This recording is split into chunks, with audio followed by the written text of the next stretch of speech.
असलकुम brightest future academy जे platform ते आयल सभिनी मौजूद महिमाननि खे दिलि जी गहराइनि सां भलीकार। साथियों, पाण अॼु सिंपल ईज़ी ऐं तमामु बेसिक मेथड खणी पेश थिया आहियूं। उमेद त वीडियो ॾिसंदड़नि खे वीडियो पसंदि ईंदो ऐं सिखण लाइ काफ़ी कुझु मिलंदो। जेकॾहिं वीडियो पसंदि अचे ऐं सिखण लाइ कुझु मिले त लाइक शेयर कमेंट ऐं सब्सक्राइब लाज़मन कंदा, महिरबानियूं। पाण अॼु पढ़ंदासीं वर्ब ऐं जी टाइप्स जे बारे में, काइंड्स के बारे में, transitive verb, intransitive verb, auxiliary verb and helping verb. अक्सर नवनि सिखंदड़ दोस्तनि खे ट्रांज़िटिव ऐं इंट्रांज़िटिव वर्ब में ॾाढी कंफ्यूजन थींदी आहे ऐं इंशाल्लाह वीडियो ॾिसण खां पोइ कंफ्यूजन दूर थी वेंदी।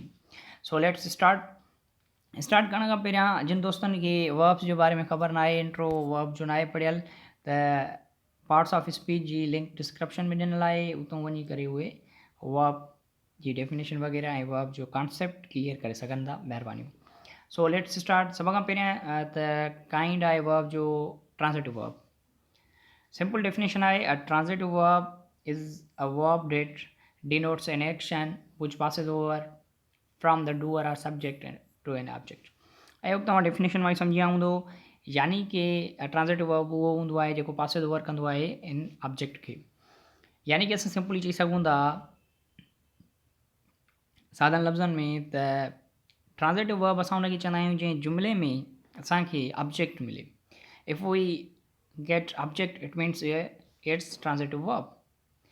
जीअं मां चवां, हेड एग्ज़ाम्पल ॾिनल आहे, the boy kicks the football. Kicks जो असरु थियो, पाण खे बेसिकली ख़बर आहे ऑब्जेक्ट उहो हूंदो आहे जंहिं ते वर्ब जो असरु पवे।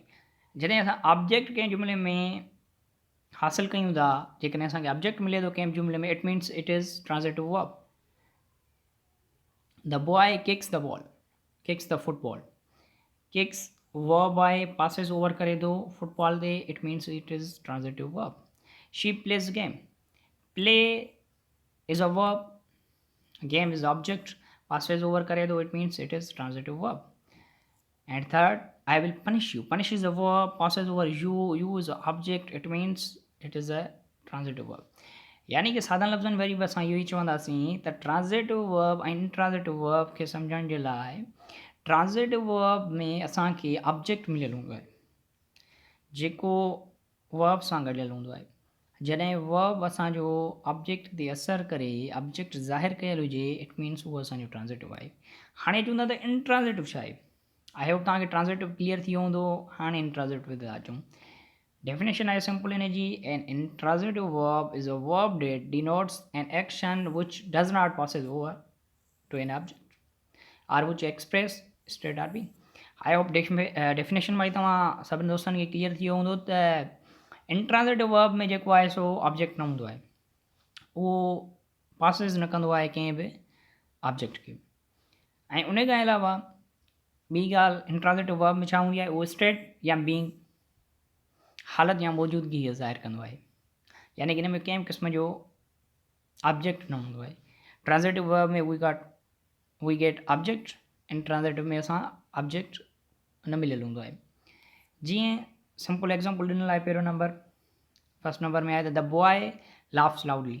हाणे लाउडली त एडवर्ब आहे, लाफ्स बिल्कुलु वर्ब आहे, बट कंहिं ते पासिस नथो करे, ऑब्जेक्ट पासिस नथो करे, जस्ट ॿुधाए थो the boy laughs loudly, it means it is intransitive verb.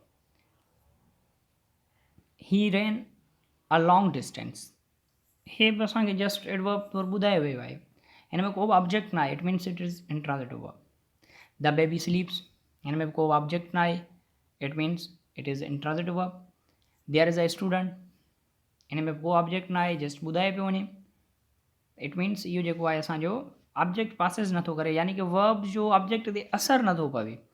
जॾहिं वर्ब जो ऑब्जेक्ट ते असरु पवे, हा जीअं ईअं हुजे हा, the boy laughs at him, हिम इज़ ऑब्जेक्ट, पोइ असां चई पिया सघूं ट्रांज़िटिव वर्ब, बट हिते जस्ट ॿुधायो वियो आहे the boy laughs loudly, loudly is a adverb not object, so we call it is intransitive verb। I hope transitive ऐं ट्रांज़िटिव वर्ब जे विच में तव्हांखे डिफरेंस सम्झ में अची वियो हूंदो ऐं इहो क्लियर थी वियो हूंदो। हाणे अचूं था एक्ज़िलरी वर्ब्स। एक्ज़िलरी वर्ब्स छा आहिनि? एक्ज़िलरी वर्ब्स इहे असांजा हेल्पिंग वर्ब्स हूंदा आहिनि। एक्ज़िलरी वर्ब असांजा हेल्पिंग वर्ब्स हूंदा आहिनि। Auxiliary verbs are also called helping verbs.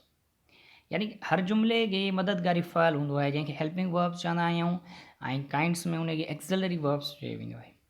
अक्सर असां मोंझारे जो शिकार थी वेंदा आहियूं त यार एक्ज़िलरी वर्ब्स छा आहिनि, हेल्पिंग वर्ब्स आहिनि, देयर इज़ नो डिफरेंट, को बि हिननि में डिफरेंस न आहे। हेल्पिंग वर्ब ऐं एक्ज़िलरी वर्ब सेम आहिनि।